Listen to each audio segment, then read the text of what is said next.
आपको लगता है शादीशुदा है? शादीशुदा है, शादी हो गया है। आनंद उठाते हैं जीवन का, और जीवन में आनंद उठाते हैं तो कोई भाई मोबाइल अगर सामने ला दिया तो मैंने 4 लाइन बोल ही दिया और बोलूंगा ही, इसको कोई रोक नहीं सकता। पावर स्टार पवन सिंह ने चुपके से शादी कर लिया तीसरा दोस्तों। यही भी बात करें तो वीडियो पे बने रहो। पवन सिंह खुद बोले कि शिल्पी राघवानी से ये शादी कर चुके हैं पवन सिंह। और वीडियो क्लिप मेरे पास आया दोस्तों, आप लोग पूरा वीडियो देखे दोस्तों और चैनल को सब्सक्राइब करें। आएंगे। ये रितु दी है ना? हाँ, ये रितु दी है। पहचान गए ना। Thank you captain official.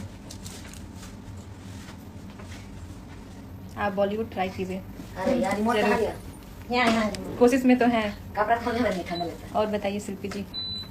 जी मेरा सब ठीक है, आप लोग अपना बताइए। दिनेश लाल के साथ भी